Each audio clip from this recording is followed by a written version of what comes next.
Now we start with chapter 4 and verse 2.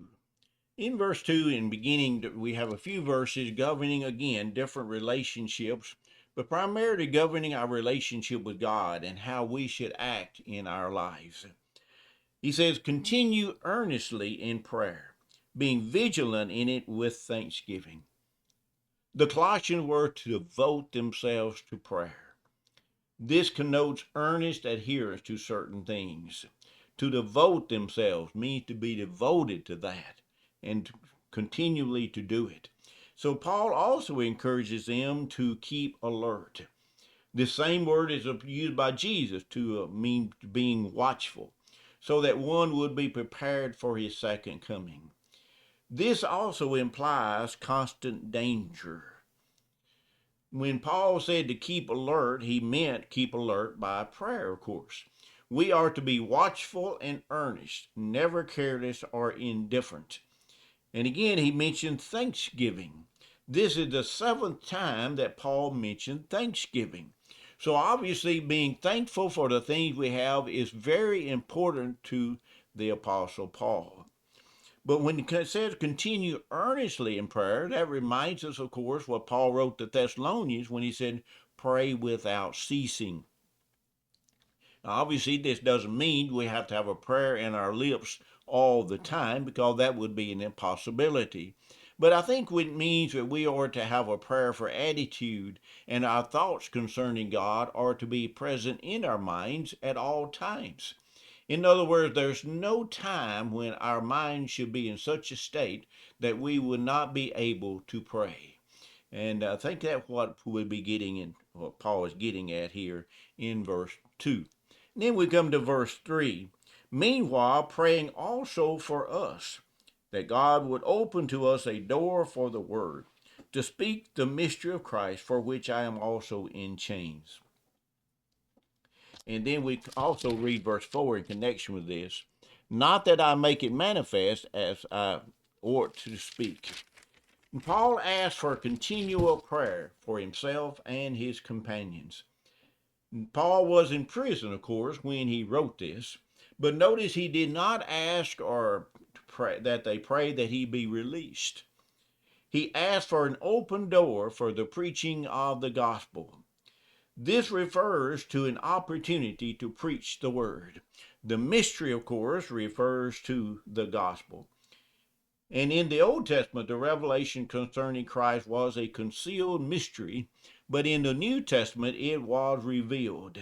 Paul said in Ephesians, for instance, that when we read his writings, we would understand the mystery. So the mystery is that of Christ's coming and establishment of the church, so that all mankind could be saved in one body. In the most likely that Paul's letters had a more extensive impact on the world than did his preaching. He wrote a great deal, of course, and so God opens the door, but we must pass through that. And so this is an open door of opportunity. You know, that's something that we all should be praying for, I think, to have an open door of opportunity. But then also have the wisdom to recognize the doors of opportunity when they present themselves, and also the courage to pass through that.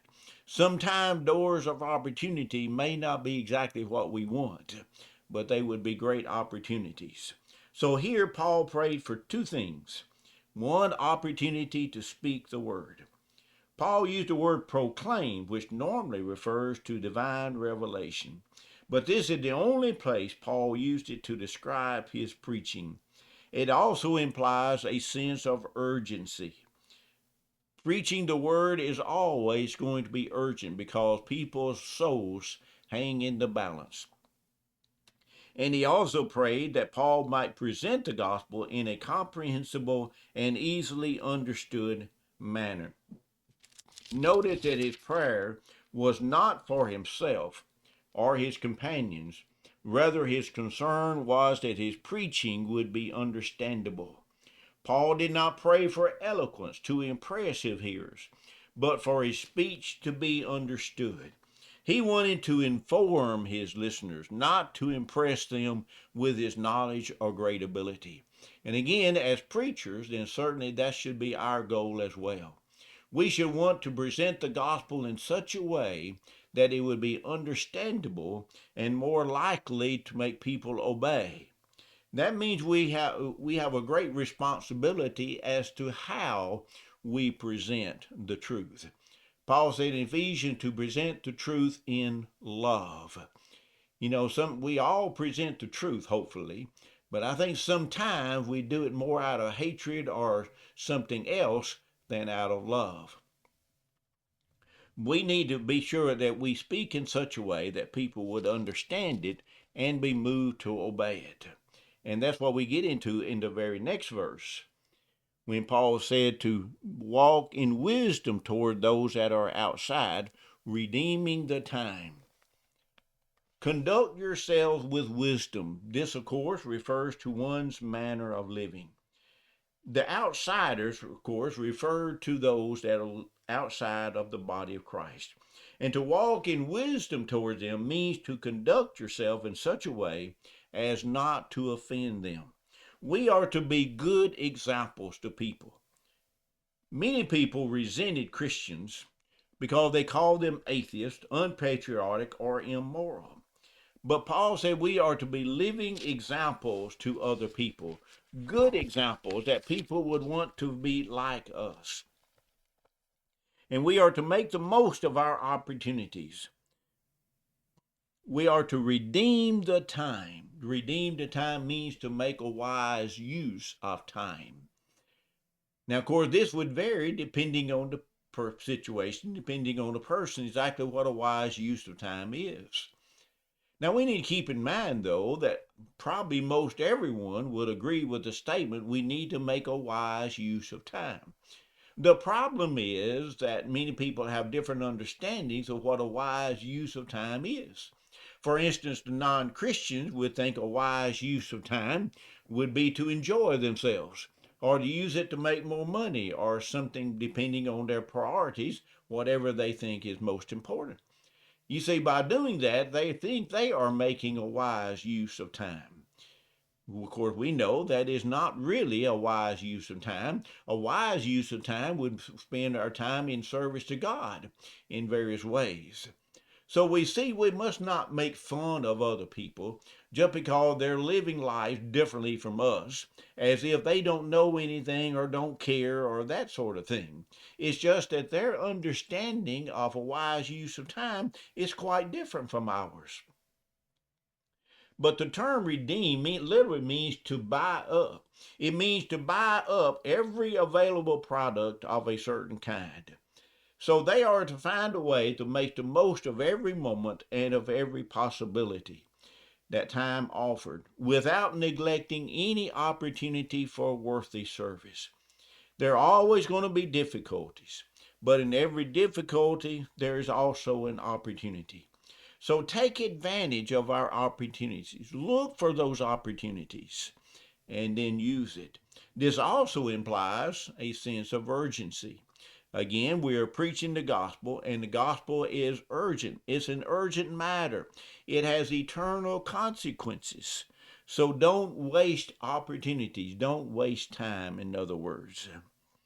And then verse 6, let your speech always be with grace, seasoned with salt, that you may know how to answer every person. Speak with grace. The word speech here is usually translated word, and here Paul meant the words through which the message is communicated. And Paul most likely had in mind the content and the manner of speaking or his preaching. He was urging the Colossians to use tasteful speech, speech seasoned with salt. In other words, he wanted them to speak graciously in an appealing and pleasant style. The content was to be truthful, of course, but the presentation was to be non-offensive. As we've already said, they were to speak the truth in love, Ephesians 4:15. They might be offended by the message itself, but they should not be offended by the messenger or the words that we use. Our words are to be seasoned with salt. The speech was to be tasteful, tactful, and acceptable. They were not to use harsh, unfeeling, or unkind speech. Just as salt adds flavor to food, the Colossians were to add a tasty flavor to their speech, so that when it left their tongues, it would be delightful to the hearers. And I think many times today, as I've already said, we speak in the wrong way. We may speak the truth, but we speak it in a very harsh or unkind way. Now, this doesn't mean that we will never ever use harsh language. I mean, even Paul and Jesus used harsh language at times. But generally speaking, the harsh language was not used. It was only used in extreme situations, primarily to religious people. That's when they used a harsh language. Generally speaking, we need to use kind language and respectful language to other people. And I'm sure you've all heard people say something to the effect that if you're not a member of the Church of Christ, you're going to go to hell. Well, to my thinking, that's very harsh language, unkind language. It gives the wrong impression. Now, it may be the truth, but that doesn't mean that people are going to accept it. We must remember that people are not going to obey just because we tell them you're going to hell. Most likely, that kind of speech will run them away. It will turn them off to even listening to us, so they refuse to even listen anymore. So we need to present the truth. I'm not saying compromise the truth in any way, but you can present the truth in such a way that people will find it acceptable and at least will think about what you're saying.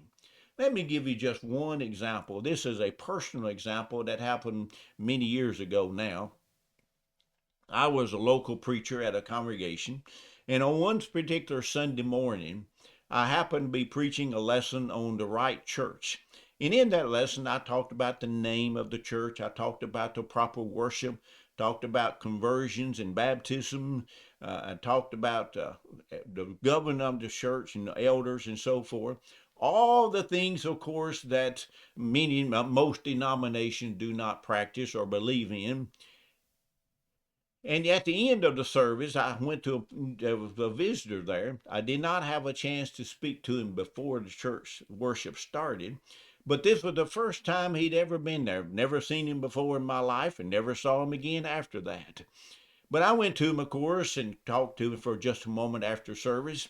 He said that he was from another way off in another community, even another state. I don't know why he came to church that morning, but he did. But he came to church that morning and he mentioned that he was part of a community church. And of course, that community church would believe pretty much everything I said was not true. And so they would be just like any other denomination. And I wondered myself when he said that, I wonder what he thought about my lesson, because certainly it would be a lesson that might offend some people. But I remember the words that he said. He said something to the fact that I liked my lesson. That said, it made me think. And of course, that's exactly what I would want. We would want people to start thinking about what we're saying. But he was not offended in the least. He was very appreciative of the lesson, and it said he made him to think. And so that just illustrates that you can present the truth in such a way not to offend people, but to make them think. And so that's what we are to be doing. Season our speech with salt. They might not accept it always, but at least it will not offend them. They at least should be thinking about what we said. And Paul also there said then that we ought to know how to answer every person. This is using the right words at the right moment for the right people with the right teaching. Now, this would, of course, be very difficult to do at times. And I'm sure at times all of us have said things in the wrong way or to the wrong people. And so we need to pray for wisdom. Pray for wisdom to know how to answer every person. But this requires an intense effort to understand the feelings and interests of others. The word for know here means to understand through experience. And so this is something I think that comes with experience. In other words, a young preacher, 20 or 25 years old, probably would not have the ability to know that as nearly as well as a 50-year-old preacher with 30 years of experience preaching. We must be quick to hear and slow to speak, as James said in 1:19. And then the last several verses of this book uh, talks about different relationships and sends greetings to different people. So we'll hurry on through this and get through with this book before too much longer. In verse 7, we're introduced to Tychus and Onesimus. Tychicus were to reveal the details of Paul's condition to the people there in Colossae. Paul wished for Colossians to know of his condition to eliminate unnecessary anxiety, and they would be encouraged by what they heard. Onesimus was almost certainly the runaway slave of Philemon, but he tells that Tychicus was a beloved brother and faithful minister and fellow servant in the Lord. So him and Onesimus were taking this letter that Paul had written and was an effort to comfort the Colossians, who were very close to the Apostle Paul. And then we introduce verse 10 to Aristarchus, who is said to be my fellow prisoner. Aristarchus and Mark sends their greetings to Paul. Aristarchus was a prisoner with Paul, it seems like, or he was possibly Christ's slave. Mark was the cousin of Barnabas, and that helps explain their close relationship. You remember, Mark was the one that Barnabas took with him when Paul and Barnabas had a deep division over whether to take Mark or not. You remember, Barnabas wanted to take Mark. Paul said there was no way he was taking Mark. And so they had a sharp division or argument over it. Barnabas took Mark and Paul took Silas. But notice here, Paul is writing about Mark and encourages and commends Mark. So we see that Paul changed his mind about the worth of Mark. So this tells something about how we should treat other people. Even though at times we may have arguments over certain people, we may be disappointed in people at times. That doesn't mean you never forgive them. And I think Paul changed his mind regarding to Mark, as you can see right here. We're also introduced to a person by the name of Justus in verse 11, or Jesus, who is called Justus. Justus was also there, and of course, we do not know anything about Justus. But Paul said these are his fellow workers, his only fellow workers for the kingdom of God, who are of the circumcision. Now, again, I think we have to limit this. This sounds like the only people who were Jews that faithfully supported Paul were these few people here. Well, what about the apostles? What about Peter and all the other apostles? Did they not work with Paul? Did they not support Paul? And I think we'd have to say, well, surely they did. But what Paul is getting at here was that they are the only ones who specifically worked with Paul and specifically supported Paul that at least were Jews. That doesn't necessarily mean they were opposed to him, but they were simply going about their own works. In other words, Paul did not have a lot of people who worked with him very closely or supported him. And so he talked about these few people very highly and commended them because of their faithful support for the Apostle Paul. In verse 12, then, we're introduced to Epaphras. Epaphras is also a bond servant of Christ, and he greets you, always laboring fervently for you in prayers, that you may stand perfect and complete in the will of God. Epaphras was a native of Colossae, and obviously he would send his greetings, and he was always in prayer for them. Paul said that he was always working hard for them and the ones in Laodicea and Hierapolis. Now, we do not know what this involved. When he's working hard for them, we do not know exactly what that involved. but likely it would include a reference to sincere prayer for them. And then in verse 13 and 14, again, we have record of verse 13 that Epaphras had a great zeal for those in Laodicea and Hierapolis. And then verse 14, we're introduced to Luke and Demas. This is the only place where Luke is called a physician or a doctor.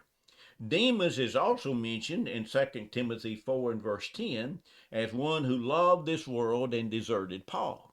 So here, Demas, of course, if it's the same person, was very faithful. So this indicates that just because a person might be a very faithful Christian for a while, that does not necessarily guarantee he's going to always remain faithful. He may leave his faith, just as Demas apparently left the faith later in his life. But Epaphras was from Colossae and obviously must have had a very close relationship with the people there in the city of Colossae. In verse 15, we're told to greet the brethren who are in Laodicea and Nymphas and the children that is in his house.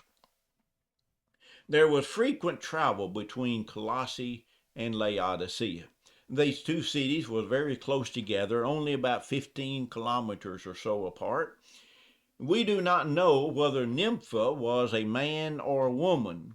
Most people think she was a woman because no scribe would have changed the reading to a feminine. It's a feminine noun, so most people think it has a reference to a woman. The modifying pronoun is changed depending on the manuscript, though, of course. But early churches often met in someone's home, and so here we find that apparently the church met in the home of Nymphas. And then verse 16, it says, "Now when this epistle is read among you, see that it is read also in the church of the Laodiceans, and you likewise read the epistle from Laodicea." So this verse indicates that letters were often read aloud in the assembly. And Paul wanted this letter to be sent to Laodicea and so they could read it. And in turn, you should read the letter from the city of Laodicea. Likely both cities had similar problems. This also indicates two or three things. One, it shows that Paul wrote other letters than what we have. We do not have all the writings of Paul and probably not all the writings of Peter or any of the other apostles. We only have what God wanted us to preserve. We know, for instance, that also that Paul wrote other letters to the city in Corinth. By looking at the 1st and 2nd Corinthians that we have, that indicates that Paul wrote another letter before he wrote 1st Corinthians, and he wrote a letter between 1st and 2nd Corinthians. So if that's true, then the letters we call 1st and 2nd Corinthians would really be 2nd and 4th Corinthians. That is not a problem because here Paul says, there is a letter I wrote to the city of Laodicea. So he wants them to swap. Now, this also gives us an idea of how people are copied and how distributed early manuscripts. For instance, if you had a copy of this letter from Colossae to Colossians from Paul, you had the original copy. Well, you're not going, and Paul said, send it to Laodicea. Well, you're not going to send the original and leave and have no copy of it. You're not going to get rid of the only copy from Paul of that letter that you have. Most likely, someone would copy it before they sent it to Laodicea. And of course, the same would also be true of Laodicea. They would most likely copy it before they sent the letter on to the city of Colossae. And so these would not be professional scribes or anything, but they would simply be one person who would copy the letter. And you can imagine that went on many, many different times in the first century as people just simply, ordinary people, spent their time copying various letters and writings. Now, later, of course, as the church developed, then you would have professional scribes who would get involved in copying and writing the letters and so forth. but just gives you an idea of how the New Testament was originally copied. Uh, and of course, as you write, you're going to have some errors come in. You're going to misspell a word or swap words around, letters around, or maybe even put a line in twice or leave out a line. Various other things can happen, as we all know. And so this gives us an idea of how the errors, and what we call errors, might have crept into some of the manuscripts. And that's the important thing, though, that even though there might have been errors that crept in certain manuscripts, with thousands and thousands of different manuscripts to compare, then obviously we know what the original writing was, because you don't have to worry about errors coming in, because errors might affect one or two manuscripts or a few, but it would not affect all the manuscripts, because they were all copied in different places and different areas and different times and so forth. And then we come finally to verse 17 rather.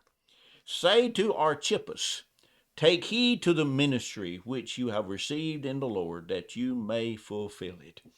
We are not sure who Archippus is, but he is mentioned in Philemon verse 2. The word mentioned here is the same root word as deacon. But again, there is no indication that he held the office of a deacon in this case. The word deacon can also simply mean a servant. So I think it's just simply an encouragement to Archippus to take heed to the ministry which he had received in the Lord and fulfill it. And apparently it seems like that Archippus had a special ministry from God. Maybe God specifically chose him for this ministry, or maybe that the church specifically chose Archippus for a particular job. But he's just simply writing a word of encouragement to Archippus that he would faithfully fulfill his ministry, whatever that was. And then in verse 18, we have the closing salutation. He said, this salutation by my own hand, Paul. Remember my change. Grace be with you. Amen. Paul personally wrote this closing comment. And Paul usually did that to all of his letters. He wrote a closing comment, maybe signed it with his own hand. You remember one time Paul said, you see, with a large hand I have written this. And by that, some people think Paul was hard of seeing, could not see very well. And that's why he had other people do the writing for him rather. And that may well be true. We simply do not know. And it's not really important. The point is, this provides a measure of authenticity for this writing. Paul said, I wrote this with my own hand. And people there would recognize his writing and would know then, of course, that Paul actually signed this, and therefore it was a legitimate letter from Paul and not from someone claiming to be Paul, which we have later on, of course, some writings claiming to be from various apostles that were not written by the apostles, were part of the apocryphal gospels written in the latter part of the 2nd century. So that winds up this book of Colossae. I hope that these words have been encouraging and helpful to each one of you as we further study and try to understand the Word of God. Again, I wish I could have been there with you, but at least it's better than nothing, as we might say. So I hope you all have a good time at this lecture seminar and have a good trip back home. Thank you.